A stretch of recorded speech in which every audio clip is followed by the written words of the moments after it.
Herkese merhaba, kanalıma hoş geldiniz. Bu bir ilk, beni ilk defa belki buradan görüyorsunuz. Instagram'dan takip etmeyen arkadaşlarım belki ilk defa beni buradan görüyor. Bugün sizlerle harika bir proje çalışacağım. Çantamı size göstermek için sabırsızlanıyorum. Çünkü daha önce belki hiçbir yerde görmediğiniz, sadece Nescraft'ta özel bir çalışma oldu diyebilirim. Belki model vardır ama pull iple ilk defa. Çok heyecanlıyım.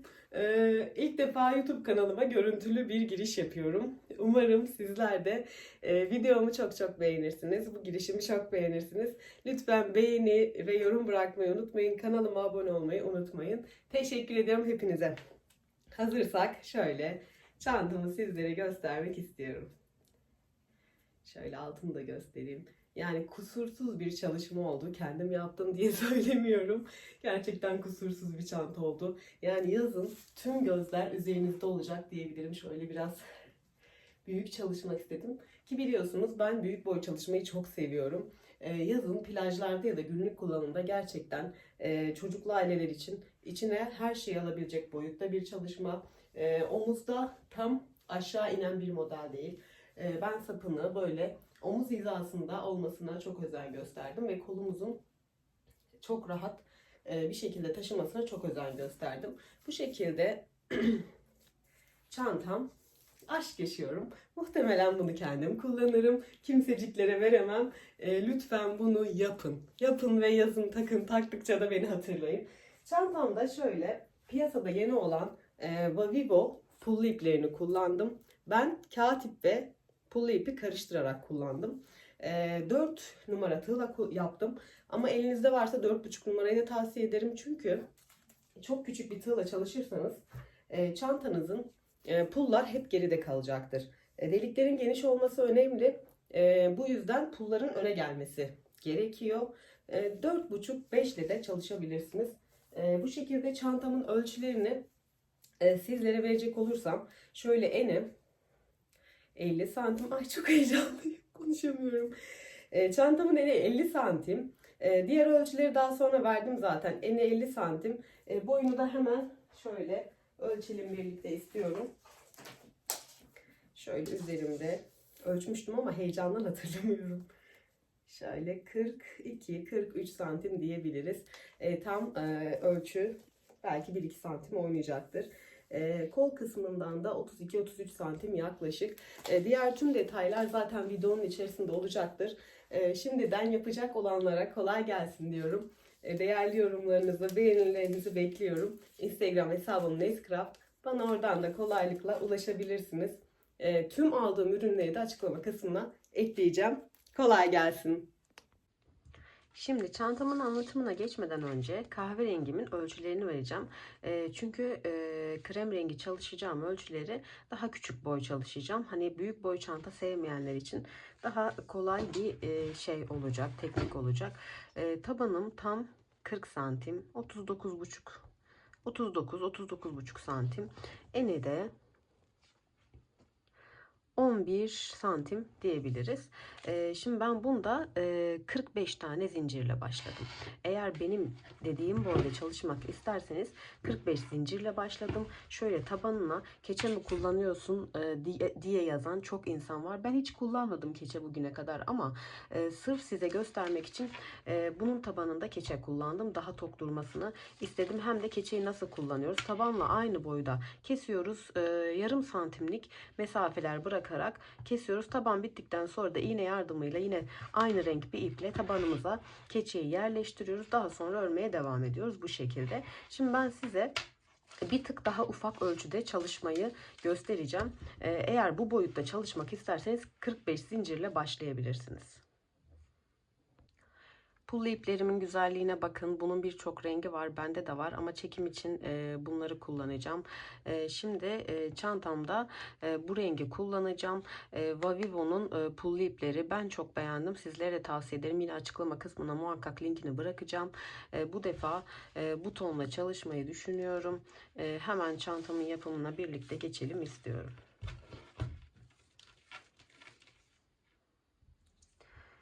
İki ipimi de bu şekilde bir zincirle sabitleyeceğim. Aslında ip çok yoğun pullu bir ip. Bu pullu iplerde pullu yoğun istiyorsanız git gel modeller yapmanız lazım. Spiral çalıştığımız modellerde pul daha az olacaktır.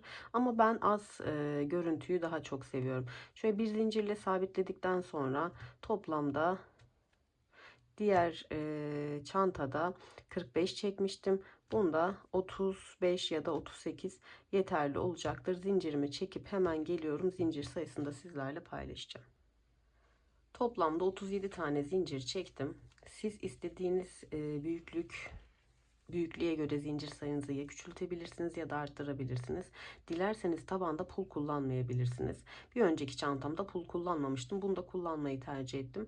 Nasıl kolayınıza gelirse ya da zevkinize göre devam edebilirsiniz. 37. zinciri dönüş için kullanacağım. 36 zincire bu şekilde bir tane sık iğne yapıyorum. 37. zincir dönüş için kullanmıştım. Burada ilk yaptığım sık iğneye 36. zincire battım. Sık iğneye bir tane işaretleyici takıyorum. Çünkü burası benim birleştirme noktam. Döndüğümde bunu neden taktığımı daha net anlayacaksınız. Size anlatacağım. Şimdi arka tek loblara, tek çizgi gibi olan loblara birer tane sık iğne yapıyoruz. Dikdörtgen taban çalışacağız. Eğer yapamıyorsanız, zor geliyorsa da 12 zincir çekip git gel taban da yapabilirsiniz. Bu arada 12, 15 tamamen istediğiniz büyüklüğe göre yapabilirsiniz. Git gel dediğimde git git gel git git gel şeklinde daha kolay bir taban elde edersiniz. Ama bu tarz modellerde oval ya da dikdörtgen taban daha hoş duracaktır. Şimdi sıra sonuna kadar bu şekilde sık iğne yapıp geliyorum. Sıramın sonuna geldim. Sonuncu sık iğneme de bu şekilde batıyorum. Bağlama için yaptığımızda batmıyoruz bu arada, onu da belirteyim. Sonuncu sık iğneme, ilk sıralar biliyorsunuz biraz zorlayıcı oluyor sıkı yaptığım için. Yakalayamadım ilmeği. Çok özür dileyerek. Şöyle bir tane sık iğne yapıp şunu da şu ilmeğimin üstünden arkaya geçireceğim. İşim daha kolay olsun diye. Bu şekilde bir tane sık iğne yaptım. Burayı tamamlamış oldum. Şimdi aynı noktaya iki tane daha sık iğne batarak burayı 3'e tamamlayacağım. Ama öncelikle buraya bir tane işaretleyici takıyorum. Son yaptığım sık iğneye bir tane işaretleyici taktım. Aynı noktaya şimdi iki tane daha sık iğne yapacağım. Toplamda 3 olmuş olacak. Bu ikinci. Bu da üçüncü sık iğne. Üçüncü sık iğneye de bir tane işaretleyici takıyorum. Başlangıç noktamdaki işaretleyicinin rengine başlangıç noktamı unutmamak adına farklı bir ton kullanıyorum. Şimdi en sonuncuya 3 tane sık iğne yaptık ve artık devam edip tüm sık iğnelere birer tane sık iğne yapmaya devam ediyoruz. Sırayı atlatırsam inşallah işim daha kolay olacak diye düşünüyorum. Şöyle elinizle pulu da öne getirebilirsiniz isterseniz bu arada. Biraz sıkı olduğu için pullar bu sırada pek gelmeyecek ama 4 numara tığ kullanıyorum. Bu arada bunu bahsetmeyi unuttum, özür dilerim. 4 numara tığ kullanmamın sebebi de delikler biraz geniş olsun ki pullar geçerken kolaylıkla ön tarafa almak istediğimde alabileyim diye. 4 ile de olur, 5 ile de olur çünkü ipimiz 2 kat. Kalın bir ip kullanıyoruz. Sıra sonuna kadar bu şekilde sık iğne yapıp geliyorum. Şimdi sıramın sonuna geldim. Bakın işaretleyicimi taktığım nokta burası. Buraya ben bir tane sık iğne batmıştım. Şöyle pulu çekip göstereyim. Buraya ben bir tane sık iğne batmıştım bu şekilde. Şu noktaya. Şimdi o noktaya burada ne yapmıştık? Bir sonuncu noktaya 3 tane sık iğne batmıştık. Buraya bir tane battık. Kalan 2'yi de şimdi batacağız arkadaşlar. Şimdi şurası bakın. Buraya da çok sıkı maalesef. Bir. Bu sıradan sonra artık işimiz kolaylaşacak. Ve 2. Bir tane de burada batmıştık. 3 oldu. Şimdi buna da bir tane şöyle ilk yaptığım birinciye bir tane işaretleyici takıyorum. Toplamda 1, 2, ilk battığımda da 3 olmuş oldu. Şimdi burada 3 tane battık. Buraya da 3'e tamamlayarak eşitledik. dikdörtgen taban olacağı için köşelerden arttırma yapacağız. Bu mantığı ördükçe daha iyi kavrayacaksınız. Şimdi işaretleyicimin olduğu noktadayım. İşaretleyicimi çıkartıyorum. Bakın bu işaretleyicimin olduğu noktaya 3 tane sık iğne yapacağım. 1 2 ve 3. Şimdi bu işaretleyicimi 1 2 3 tane sık iğne yaptık. Ortadakine yani ikincisine her zaman işaretleyicileri artık ikinciye takıyoruz. 1 2 3 tane arttırma yaptım. Ortadaki ikinciye de işaretleyicimi taktım. Şimdi devam ediyorum. Artık zorlanacağımız bir durum kalmadı. Çünkü sadece başlangıç zinciri zor oluyor. Burada kolay kolay örüp gidebiliriz artık. Şimdi diğer işaretleyicilerimin olduğu noktaya kadar örüp geliyorum. Şimdi işaretleyicimin olduğu noktaya geldim. Ne yapıyorduk? İşaretleyicilerimizin olduğu noktaya 3 tane sık iğne yapıyorduk. Şimdi tekrardan 3 tane sık iğnemi yapacağım. Arttırma noktalarımız 2 kenar noktaları olacak. 1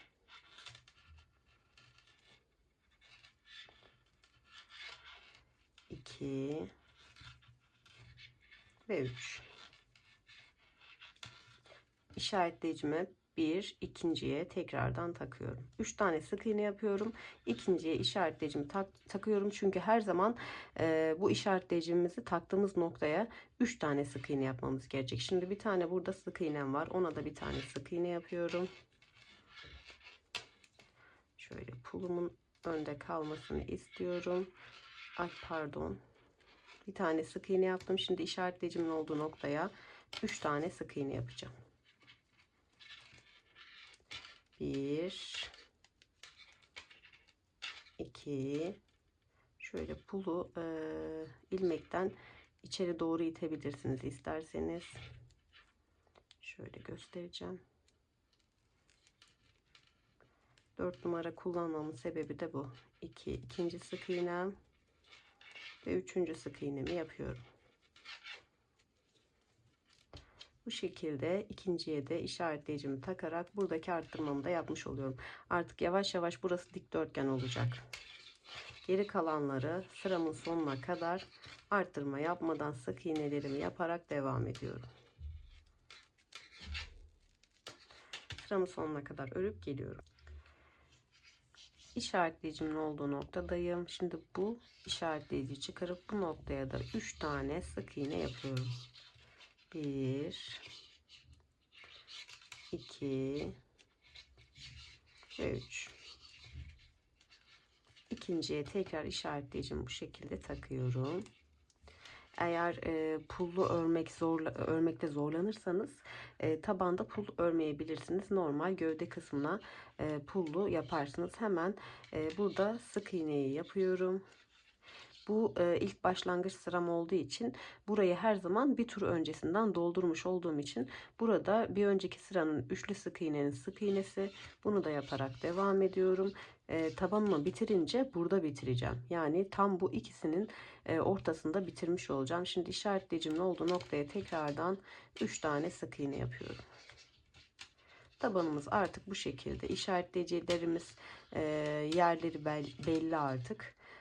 Onları çıkartıp 3 tane sık iğne yapıp tam ortadakine yani ikinci sık iğnemize tekrar 3 işaretleyicimizi takıyoruz ve sıra sonuna kadar aynı şekilde sık iğne yaparak devam ediyoruz. Bu şekilde. Bakın çok güzel oluyor. Şimdi işaretleyicinin olduğu noktaya geldim. Artık hep birbirini tekrar ediyor. Bu yüzden sıkılmamanız için artık burayı sonlandırmak istiyorum. Buraya 3 tane sık iğne yapıyorum. Son olarak bir kez daha göstermek istedim. Şöyle. İşaretleyicimi ikinci sık iğneme taktım. Bu aralarımız artık artacak. Ara sık iğnelerimiz. Çünkü her sırada arttırma yaptığımız için kare forma dönecek. Dikdörtgen forma. İşaretleyicimin olduğu noktaya da 3 tane arttırmamı yapıyorum. 1 2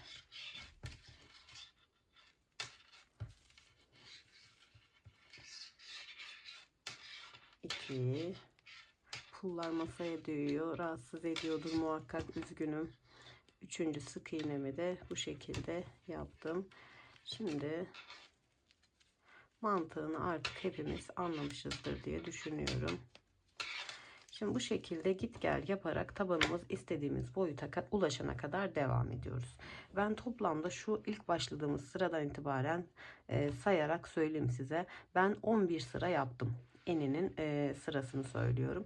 Başlangıç çizgisinden itibaren 11 sıra yaptıktan sonra artık gövde kısmına geçtim. Gövde kısmına geçerken ne yapıyoruz? Burası başlangıç noktamız. Buranın tam ortasına geldiğimizde artık işaretleyicilerle işimiz yok. Başlangıç noktasını unutmak istemezseniz bitiş noktası, ilk başladığınız noktaya işaretleyiciyi takabilirsiniz. İşaretleyicileri taban bittikten sonra, yani 11 sıra ördükten sonra artık işaretleyicileri çıkartıyoruz ve spiral şekilde döne döne döne hiçbir arttırma yapmadan gövde kısmına geçiyoruz. Hemen orada da bu devreye girecek. Bu şekilde.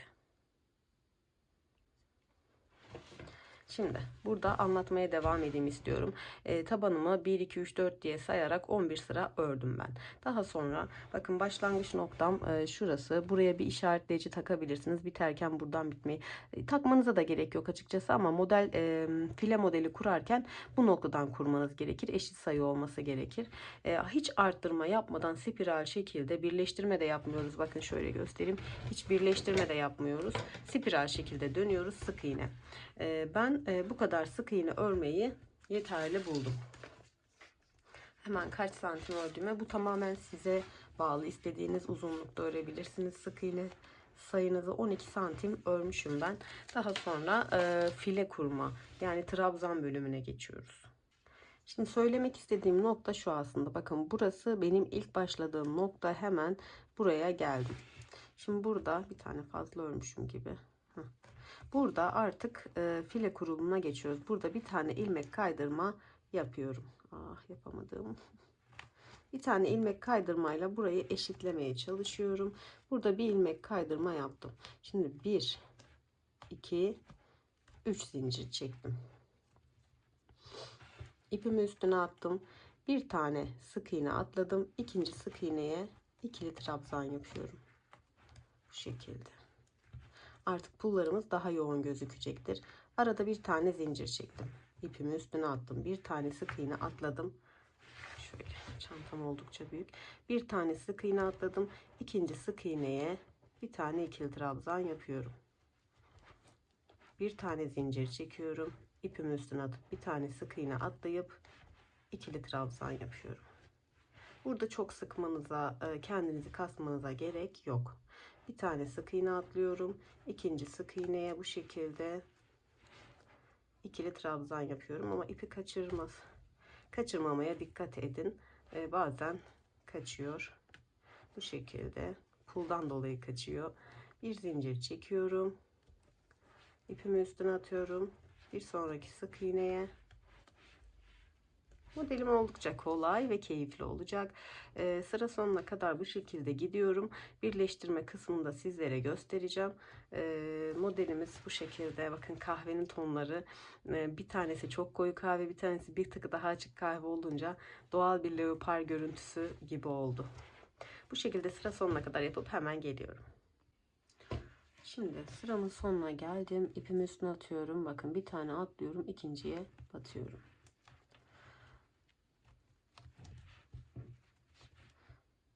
Benim fazla sayım kalmadı, ama ola ki burada 2 tane kaldı. O zaman yine birleştirme yapın. Ekstradan fazlalaştırmayın burayı. Bazen fazla kalabiliyor. Onu da belirtmekte fayda var. Şimdi bir tane zincirimi çekiyorum. 3 tane zincir çekmiştim. Sonuncu zincire değil, ikinci zincirin içine giriyorum. İkinci zincirin içine girip buraya bir ilmek kaydırma bu şekilde yaptım. Bakın burayı birleştirdim. Bu şekilde belli bir uzunluğa kadar file yapacağız. Daha sonra çantamızın ağız kısmını ayıracağız. Şimdi 1, 2, bir tane de dönüş için çekiyoruz. 3, yani dönüş için dediğim ikinciye batacağız. Bu da aradaki zincir olacak. İpimi üstüne atıyorum. Yine aynı şekilde. Bakın. Şu tepeye batmıyoruz. Bu tepeye batarsak filelerimiz kayma yapar. O yüzden hemen ne yapıyoruz? Bakın şu noktada tam altındaki V kısma batıyoruz. Çıkartacağım. Tekrar yapacağım. Bakın şurada bir V var. Bu V kısma batıyoruz.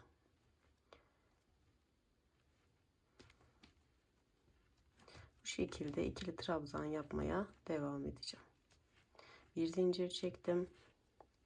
Tepe noktasına batmıyorum. Düz bir file istediğim için V olan kısma batıyorum. Hemen altında V var. O zaman kare kare kutularımız olacaktır. Kayma yapmayacaktır. Bakın V olan kısma giriyorum. İkili trabzanımı yapıyorum. Bir zincir çekiyorum. İpimi üstüne atıp V olan kısma girdim. Ve ikili trabzanımı yaptım. Bu şekilde sıranın sonuna kadar gidip geliyoruz. Birleştirmede bir ikinci zincire batıp ilmek kaydırma yapıyoruz. 3 zincirle yukarıya çıkıyoruz. Çantamızın file kısmının oluşmasını istediğimiz boyuta kadar yapıp devam ediyoruz. Daha sonra çantamızın sağ ve sol kanatlarını ayıracağız. Ben kaç sıra yaptığımı sizlere söyleyeceğim. Hemen tamamlayıp geliyorum. Sizler de istediğiniz sayıda yapabilirsiniz tabii ki, istediğiniz boyutta. Ama ben kendi çantamın boyutunu sizlere söyleyeceğim. Evet, şimdi çantamı istediğim boyuta ulaşana kadar ördüm ben. Sizinle tabandan itibaren ördüğüm boyutu da paylaşmak istiyorum. Şöyle tam ölçü vereyim. Tam 32 santim örmüşüm ben. Sizler bu kısmı istediğiniz boyutta örebilirsiniz. Daha da kısa olabilir, daha da uzun olabilir. Bu tamamen sizin zevkinize kalmış. Çantamın tam ortasını bu şekilde buldum. İşaretleyicilerde işaretledim. Sağında eşit sayıda kaldı, solunda eşit sayıda kaldı. Yine bu orta kısımlarda eşit sayıda kaldı. Siz bu aralığı ne kadar geniş istiyorsanız o kadar geniş bırakabilirsiniz. Benim 15 tane trabzan aralığım kaldı. Diğer kısımda da 25 tane. Bu sayılar taban benimle aynı tabanı çalışırsanız muhakkak eşit olacaktır. Ama farklı boyutlarda çalışırsanız bu sayıları kendiniz ayarlayabilirsiniz. Şimdi şöyle birleştirmemi yapmıştım ama tekrar söküp sizlerle yapayım. Ne yapıyorduk? İkinci zincire batıp ilmek kaydırma yapıyorduk. Şunu ilmeği kaydırıyorum ve bunu artık burada bir zincir çekip kesiyorum ipimi.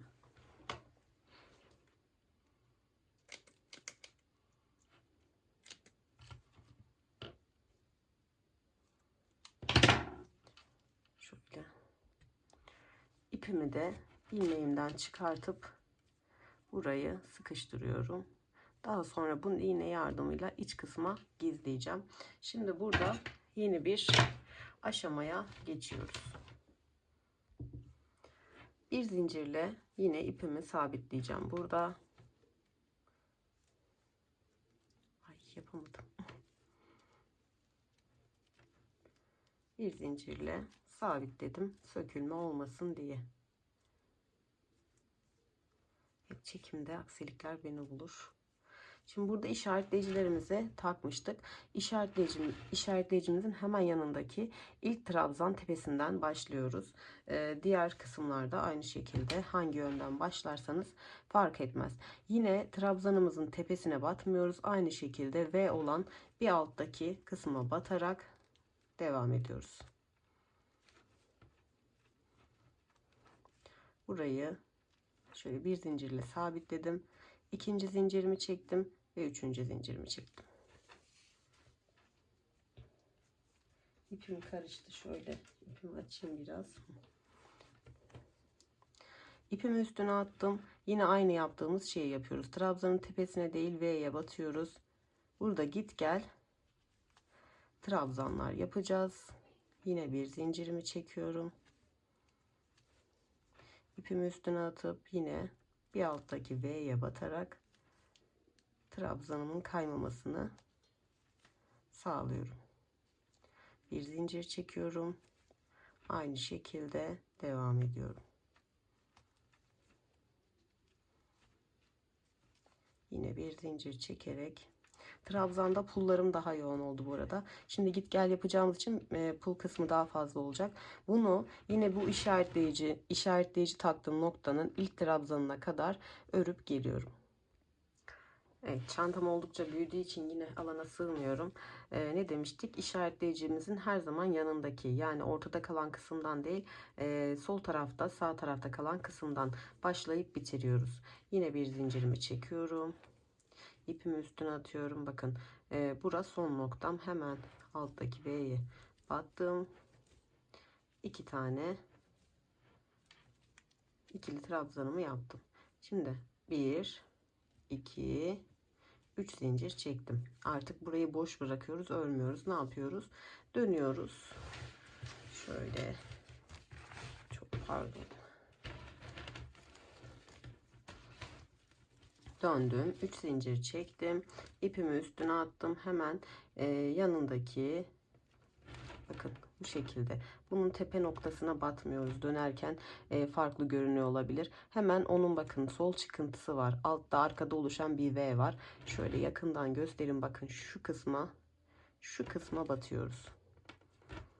Yoksa kayacaktır. Çok dikkatli olmanızı tavsiye ederim. Bir tane zincir çektim. Yine göstereyim. Direkt boşluğa batmıyorum. Buradaki bir tane V'nin içine batarak burada daha düzgün bir trabzan çıkıyor ortaya. Bu şekilde git gel yapacağım. Yine sıramın sonuna kadar yapıp geliyorum. Şimdi sıramın sonuna geliyorum. Az önce farklı bir tığla örüyormuşum. Ben de neden bu kadar zor örüyorum dedim. Tamamen dalgınlığıma gelmiş. Neden kırmızı kullandın derseniz. Bu ipin numarası 4 ya da 4,5 çift kat ördüğümüz için bir zincirimi çekiyorum. Bakın 3 zincirle yukarıya çıkmıştım hatırlarsanız. 3. zincire değil 2. zinciri buluyorum. Bakın bu benim 2. zincirim. Bulup buraya da bir tane ikili trabzan yaparak sıramı tamamlıyorum bu şekilde. Bir zincir, 2 zincir ve 3 zincir. 3 zincir çektikten sonra tekrardan dönüyorum.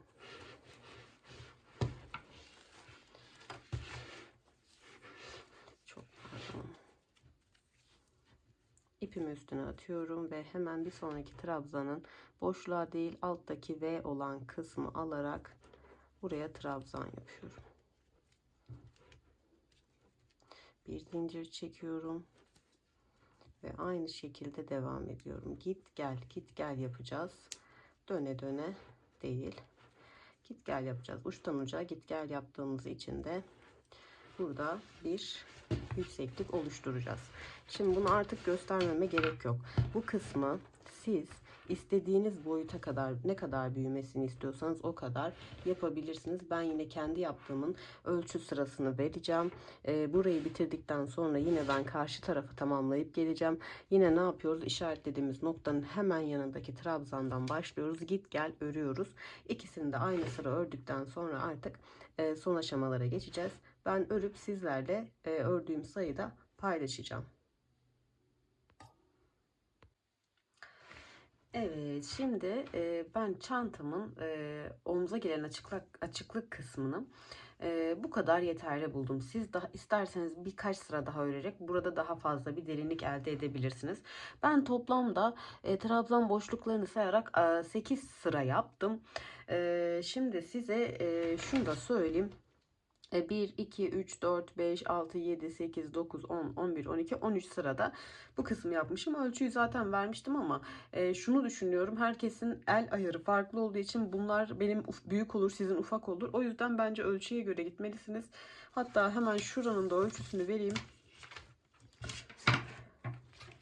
Sonra son aşamaya geçelim istiyorum. Tam 12 santim olmuş. Hemen burada git gel yaptık biliyorsunuz artık. Son bir zincirle burayı da sabitliyorum hemen. Daha sonra bunu buradan keseceğim çünkü kahverengi ipim bitti. Düğüm olsun istemiyorum. Eğer ipiniz varsa siz buradan birazdan göstereceğim yöntemi yapmalısınız. Kesmenize gerek yok. Benim ipim tam bitti. Şöyle pullu ipim de bitti. Öbürü de bitti. İkisinde de yeniye geçeceğim. Toplamda 3 tane pullu ip kullandım.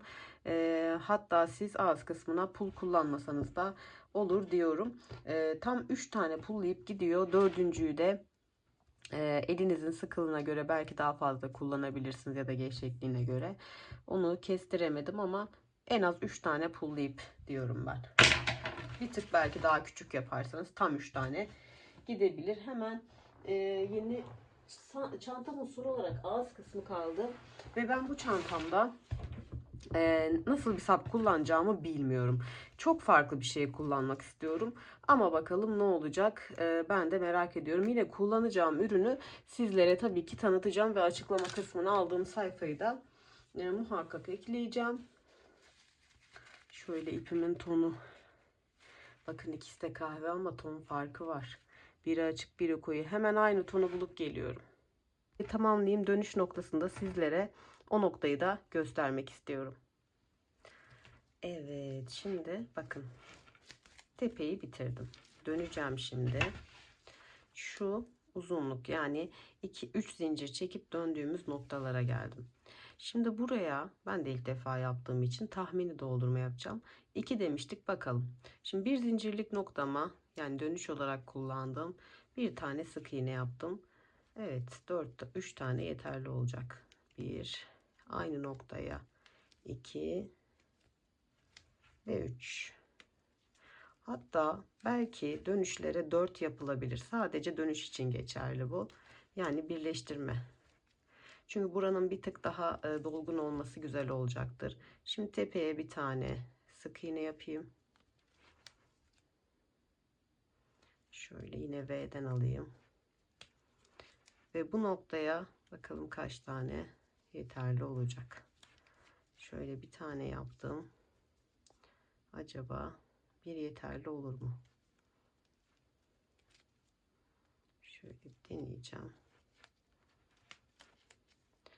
Bir yeterli gibi arkadaşlar. Şöyle bir tane, 2 tane çok olacak çünkü. Bir tane yeterli. Şöyle yine tam tepeye değil de şu V'den almaya dikkat edeceğim. Daha düzgün dursun diye.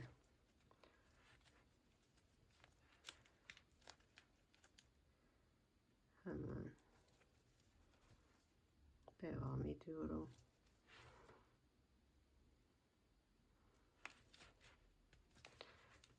Şimdi mecburen buraya batıyorum. Alta batarsam çok kısa olacak. Şöyle daha iyi oldu. 2 batsam çok dolu sıkış sıkış gözükecek. Bir batmak daha mantıklı. Sadece dönüş noktalarına 4 tane batın daha güzel duracaktır. Yani şu tam köşe noktalarına 4. Hem de buraya sap gelince daha dolgun bir tok bir görüntü olacaktır. Ben bunun için çanta sapı, standart çanta sapı düşünmüyorum.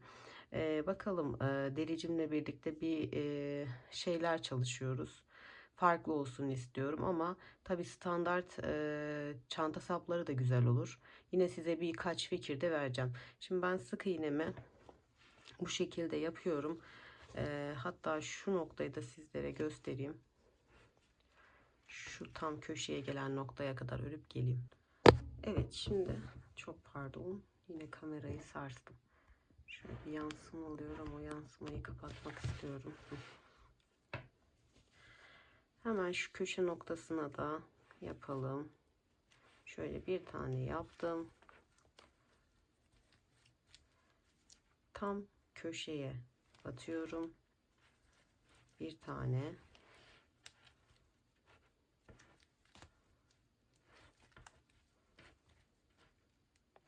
Burayı düzeltirken bakın burada ilmeğimi kaçırdım. Tam köşeye denk gelen noktaya bir tane sık iğne yapıyorum. Yine bir zincirlik boşluğuma geldim. Ve yine tepeye geldim. Bu şekilde bakın. Gayet de hoş oldu. Aynı şekilde burada ütüleyince şöyle düzelterek ütüleriz. Güzel bir şekilde. Şimdi bütün ağız kısmını, tepeyi tekrar arkaya gelen ağız kısmını sık iğne yapıp başlangıç noktasına kadar yapıp geleceğim. Bu ipi de örerken içte yürüteceğim. Birleştirme noktasına kadar. Evet, şimdi çantamın ağız kısmını bu şekilde bitirdim. Tığımı bulamıyorum. Bunu buradan çıkartıp iğne yardımıyla ipimi arkada gözükmeyecek şekilde gezeceğim. Bakın çantamın ağzında toparladı. Şimdi bu kısımda artık içten buharla ütülememiz lazım. Tığım da buradaymış. İçten buharla ütülüyoruz. Güzelce düzeltiyoruz elimizde. Ve ben bunu artık bir çanta sapı karar vereceğim. Ama normal çanta sapı kullanmayacağım. Bunu sadece size örnek olsun diye gösteriyorum. Ben farklı bir çanta sapı kullanacağım. İsterseniz bunu buralarda delik açıp bu şekilde dikebilirsiniz. Bakın. Bunu da aynı boyutta şu kısma gelene kadar. Çok güzel olacaktır. Bunların daha incelerinde dikebilirsiniz. Daha kalınlarından. Ama ben kaplama bir sap istiyorum. Yani bu şekilde kaplayıp dikmeyi düşünüyorum. Bakalım. Eğer düşünceme göre bir deri tasarlanırsa yapacağım. Yine hemen sizinle paylaşacağım bunları. Çantamın sapını da halledip geliyorum. Hazır mıyız? Harika oldu. Yani hayallerimdeki gibi oldu. Çok sevdim. Sadece sap detayında katlamalı bir model bulamadım. Ama bakın bu çanta sapını zaten ben çok seviyorum. Siz de çoğu yerde çantalarımda görüyorsunuzdur. Ben bunlara fazla delik açtırdım. Sizler de saplarınızı aldığınız yerde belirtirseniz muhakkak onlar da aparat oluyor ve delik açabiliyorlar sizin istediğiniz sayıya göre. Yani ben çok beğendim. Bayıldım. Tam yazın böyle. Bütün dikkatler üzerinizde olacak. Dikkat çekmeyi sevenler için söylüyorum. Harika oldu. Şimdi sizlere tam ölçüsünü de vermek istiyorum. Şöyle. Umarım sizler de beğenirsiniz. Ben her projede böyle heyecanlanıyorum ama umarım sizler de beğenip desteklerinizi verirsiniz. Eni 50 santim çantamın tabandan ağız kısmına kadar, yarım ağız kısmına kadar şöyle söyleyeyim. 32 santim, biraz kıvrılma oluyor. 32 santim tam boyda verecek olursam şöyle, katlandığı için veremiyorum tam ama 44 santim diyebiliriz. Çok çok güzel oldu. Keşke kadraja sığsa da size gösterebilsem. Ama videonun başında zaten göstermiş olacağım. Bir projenin daha sonuna geldik böylece. Hepinizin yüreğine sağlık, eline sağlık. Destek veren herkese çok çok teşekkür ediyorum. Gerçekten çok mutlu oluyorum sizler beğenince. Umarım bunu da beğenirsiniz. Umarım sizler de bol bol yapıp Instagram'dan bana atarsınız ve ben de sizi hikayeme eklerim. Daha güzel, daha yeni projeler için sabırsızlanıyorum şimdiden. Görüşmek üzere, sevgiyle kalın, hoşça kalın.